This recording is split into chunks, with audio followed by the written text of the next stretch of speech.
আজকে আমরা আসলে ম্যাডামের এই সংবাদটার জন্য আসলে আমরা প্রস্তুত নই, মানে আমরা প্রস্তুত ছিলাম না। ম্যাডামের এই সংবাদের মধ্যে দিয়ে আজকে বাংলাদেশ সারা বাংলাদেশে অভিভাবকহীন হয়ে পড়ল। ম্যাডামের এই স্থান কেউ পূরণ করতে পারবে না, কেউ না। কারণ বাংলাদেশের রাজনীতিতে ম্যাডামের মতো এত বলিষ্ঠ কণ্ঠ এটা পূরণ করার মতো নেই, এটা পূরণ করার মতো নেই। ম্যাডাম এই দেশের গণতন্ত্রের জন্য, দেশের স্বাধীনতা সার্বভৌমত্বের জন্য জেলে হয়েছে ঘুরছেন। ম্যাডামের স্থান সত্যিকে পূরণ করতে পারবে না কেউ না। আমরা একজন মাকে হারালাম, পুরো জাতি আজকে অভিভাবকহীন পড়লো। আমরা বাগরুদ্ধ আসলে বলার মতো আমাদের ভাষা নয়, ভাষা নেই।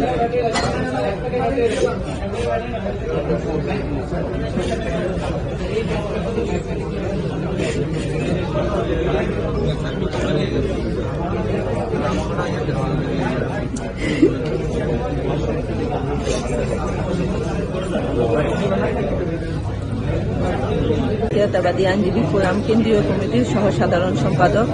নামটা একটু আবার বলবেন? আঞ্জুমান আরা বেগম মুন্নি। আমি জাতীয়তাবাদী আইনজীবী ফোরাম কেন্দ্রীয় কমিটির সহ সাধারণ সম্পাদক। আমি অ্যাডভোকেট বাংলাদেশ সুপ্রিম কোর্ট। আপনি ম্যাডামের ইন্তেকালের খবর শোনার পরে আপনার প্রতিক্রিয়া যদি বলেন। ইন্তেকালের খবর শোনার পর প্রতিক্রিয়াটা তো সেটা তো আসলে বোঝাবার বিষয় না। আমি যখনই শুনতে পারি তখন ভিতর থেকে কান্না আসে। আমি সাথে সাথে ছুটে এসেছি, কিভাবে আসবো আমি জানি না, আমি চলে এসেছি এখানে। এবার কি আছে, আমরা সারাক্ষণ উদ্বেগের মধ্যে ছিলাম রাত্রি থেকেই। কি হয় আমরা অধীর আগ্রহী ছিলাম। সকালবেলা যখন খবরটা শুনতে পেলাম আমি বাসায় থাকতে পারিনি, আমি চলে এসেছি। আপনার কি মনে করেন ওনার যে শূন্যতা হলো ওনার রাজনীতিতে কি প্রভাব ফেলতে পারে বিএনপির রাজনীতি এবং দেশের রাজনীতিতে? বিএনপির রাজনীতিতে শূন্যতা তো সৃষ্টি হয়েছে, যে শূন্যতা পূরণ হবার মতো না। কারণ যুগে যুগে কালে কালে এরকম দেশপ্রেমিক, এরকম নেতৃত্ব খুব কমই আছে। হয়তো যারা রাজনীতি করে, রাজনীতিবিদ কোনো না কোনো স্বার্থের জন্য লাভের করে, কিন্তু আমাদের এই দেশ নেত্রী বেগম খালেদা জিয়া শুধু দেশের জন্য, দেশের জনগণের জন্য রাজনীতি করে গেছেন। দেশের স্বাধীনতার জন্য, সার্বভৌমত্বের জন্য উনি সবসময় আপোষহীন ছিলেন। উনি এই দেশ ছেড়ে যাবার প্রশ্ন আসলে উনি যেতে চাননি কখনোই। ওনার এত কঠিন চিকিৎসার পরেও উনি দেশেই চিকিৎসা করতে চেয়েছেন। ওনার যে দেশপ্রেম, যে ভালোবাসা, এটা তো আসলে বোঝাবার মতো না। উনি কখনো বোঝাতেও চাননি, উনি শুধু করেছেন, দেশের জন্য করে এগিয়েছেন। নির্যাতিত হয়েছেন, জেল খেটেছেন, তারপরেও দেশের জন্য আপোষহীনভাবে শেষ পর্যন্ত উনি লড়াই করে গেছেন। জাতীয়তাবাদী আইনজীবী ফোরাম কেন্দ্রীয় কমিটির সহ সাধারণ সম্পাদক। নামটা একটু আবার বলবেন? আঞ্জুমান আরা বেগম মুন্নি। আমি জাতীয়তাবাদী আইনজীবী ফোরাম কেন্দ্রীয় কমিটির সহ সাধারণ সম্পাদক। আমি অ্যাডভোকেট বাংলাদেশ সুপ্রিম কোর্ট। আপনি ম্যাডামের ইন্তেকালের খবর শোনার পরে আপনার প্রতিক্রিয়া যদি বলেন। ইন্তেকালের খবর শোনার পর প্রতিক্রিয়াটা তো সেটা তো আসলে বোঝাবার বিষয় না। আমি যখনই শুনতে পারি তখন ভিতর থেকে কান্না আসে। আমি সাথে সাথে ছুটে এসেছি, কিভাবে আসবো আমি জানি না, আমি চলে এসেছি এখানে। এবার কি আছে, আমরা সারাক্ষণ উদ্বেগের মধ্যে ছিলাম রাত্রি থেকেই। কি হয় আমরা অধীর আগ্রহী ছিলাম। সকালবেলা যখন খবরটা শুনতে পেলাম আমি বাসায় থাকতে পারিনি, আমি চলে এসেছি। আপনার কি মনে করেন ওনার যে শূন্যতা হলো ওনার রাজনীতিতে কি প্রভাব ফেলতে পারে বিএনপির রাজনীতি এবং দেশের রাজনীতিতে? বিএনপির রাজনীতিতে শূন্যতা তো সৃষ্টি হয়েছে, যে শূন্যতা পূরণ হবার মতো না।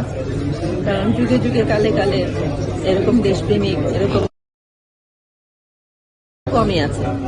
হয়তো যারা রাজনীতি করে, রাজনীতিবিদ কোনো না কোনো স্বার্থের জন্য লাভের জন্য করে, কিন্তু আমাদের এই দেশ নেত্রী বেগম খালেদা জিয়া শুধু দেশের জন্য, দেশের জনগণের জন্য রাজনীতি করে গেছেন। দেশের স্বাধীনতার জন্য, সার্বভৌমত্বের জন্য উনি সবসময় আপোষহীন ছিলেন। উনি এই দেশ ছেড়ে যাবার প্রশ্ন আসলে উনি যেতে চাননি কখনোই। ওনার এত কঠিন চিকিৎসার পরেও উনি দেশেই চিকিৎসা করতে চেয়েছেন। ওনার যে দেশপ্রেম, যে ভালোবাসা, এটা তো আসলে বোঝাবার মতো না।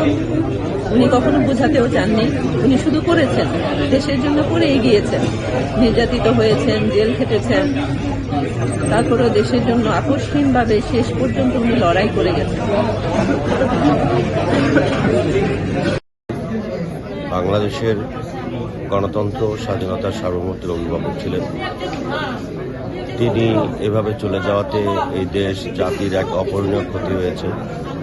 আমরা মহান রব্বুল আলামিনের কাছে দোয়া করি, তার যে দেশপ্রেম ছিল, সাহসিকতা ছিল, আপোষহীন ভূমিকা ছিল, সে আপোষহীন ভূমিকার কারণে এই জাতি তাকে কোনোদিন ভুলবে না।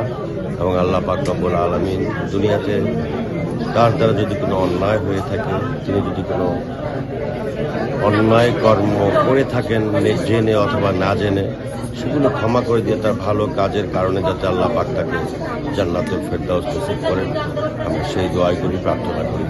আপনারা সকলে দোয়া করুন। আমাদের ভিডিও ভালো লাগলে লাইক এবং শেয়ার করুন।